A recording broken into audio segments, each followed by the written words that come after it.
ये जो पताल का नज़ारा आप देख रहे हैं, ये नज़ारा आम नहीं है, बल्कि हरियाणा के हिसाब से बेहद खास है। ये नज़ारा तोशाम के पास डाडम गांव का है और जो आप ये गहरा गड्ढा देख रहे हैं, यहाँ पर 2014 से पहले 500 फुट ऊंची एक पहाड़ी हुआ करती थी, लेकिन इस पहाड़ी को खोदकर पताल बना दिया गया। खुदाई सिर्फ 500 फुट की होनी थी, लेकिन उसके नीचे भी 700 से 800 फुट नीचे खोद दिया गया, यानी हजारों करोड़ का चूना सरकार को लगा दिया गया। नमस्कार, मैं हूं कुलदीप सुरन। आज खरी खरी न्यूज में हम चर्चा करेंगे हरियाणा के एक ऐसे चिंदी चोर की जिसने बीजेपी की सरकार बनने के बाद पिछले 11 साल में अपने वारे न्यारे करने का काम कर दिया, जिसने भ्रष्टाचार की ऐसी मिसाल लिखने का काम किया जिसकी बराबरी और कोई शख्स नहीं कर सकता है।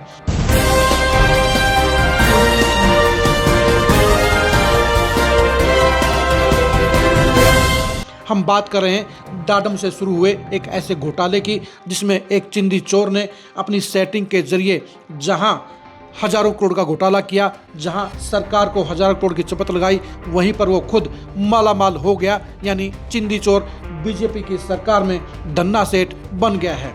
हम ऐसे शख्स की बात कर रहे हैं जो बीजेपी की सरकार आने से पहले कुछ भी नहीं था, उसकी हैसियत कुछ नहीं थी, वो फटेहाल हालात में था, लेकिन बीजेपी की सरकार आना इस शख्स के लिए मुंह मांगी मुराद साबित हुआ, क्योंकि इस शख्स ने बीजेपी के 11 साल की सरकार में जो तरक्की की वो हरियाणा में ना किसी मंत्री को नसीब हुई, ना किसी विधायक किसी एमपी को नसीब हुई, ना बीजेपी के किसी नेता को नसीब हुई और ना ही हरियाणा के किसी दूसरे अफसर को नसीब हुई।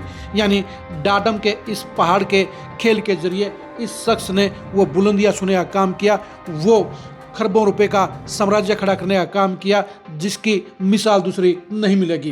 खास बात यह है कि चिंदी चोर के पास आपको आज भी कुछ नज़र नहीं आएगा, लेकिन उसने शातिर तरीके से खरबों रुपए को इस तरह से एडजस्ट किया है कि उसकी भनक कहीं नहीं मिल सकती है। लेकिन ये सच्चाई है कि ये शख्स पिछले 11 साल से बीजेपी की सरकार में सुपर पावर के तौर पर काम कर रहा है। ये इकलौता ऐसा शख्स है जिसके लिए स्पेशल पोस्ट क्रिएट की जाती हैं, यानी उसके हिसाब से पोस्टें बनाई जाती हैं, उसकी पसंद के हिसाब से पोस्ट दी जाती है और वो बड़े मजे से अपनी पावर का लुत्फ उठाता है और अपने सारे के सारे फंडे को अंजाम देते हुए लगातार अपनी पोबारे करने का काम कर रहा है। जी हाँ, इस शख्स के बारे में यही कहा जा सकता है कि बीजेपी के कुछ भ्रष्ट सिंडिकेट के लोग इसके साथ मिले हुए हैं, जो इसकी पूरी मदद करते हैं, जो लगातार 11 साल से इसको मौज करवा रहे हैं और खुद भी मौज कर रहे हैं। इसके जरिए बीजेपी की ईमानदारी की पॉलिटिक्स को लगातार दाग लग रहे हैं, क्योंकि खट्टर साहब की 9.5 साल की सरकार में कोई भी ऐसा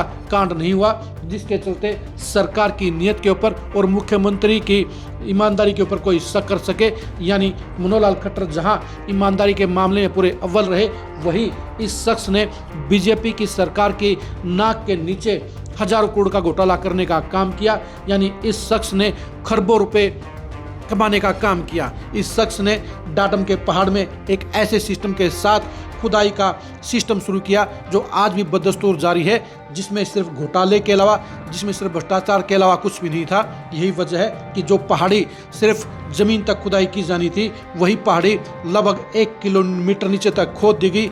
यानी हजारों करोड़ का पत्थर वहाँ से निकाल लिया गया और सरकार को इसके बदले में कुछ नहीं मिला। यानी जो रॉयल्टी मिली वो ना के बराबर थी, उससे 1000 गुना ज़्यादा वहाँ से माल निकाल दिया गया। और ये माल निकालने का जिम्मेदार वो शख्स है जो स्पेशल सेटिंग के जरिए डाडम में दाखिल हुआ, जो आज भी डाडम के सिस्टम के अंदर काबिज है और आज भी डाडम से दूर बैठकर अपना खेल बखूबी खेल रहा है। इस चिंदी चोर ने बीजेपी की सरकार में वो काला कारनामा किया जिसकी अगर तह में जाया जाए तो बड़े चेहरे भी बेनकाब हो सकते हैं। लेकिन सबसे बड़ी बात यह है कि ये चिंदी चोर आज भी अपने सिस्टम को पूरी बेखूबी के साथ चलाए हुए है और ये चिंदी चोर आज की तारीख में बेशक से खरबों का मालिक हो गया हो, लेकिन हम तो इसे चिंदी चोर ही कहेंगे, क्योंकि इसने बीजेपी की सरकार के साए में वो काले कारनामे किए हैं, जिसके चलते जहां सुप्रीम कोर्ट को हरियाणा में अरावली की पहाड़ियों में अवैध माइनिंग को लेकर तल्ख टिप्पणी करनी पड़ी है,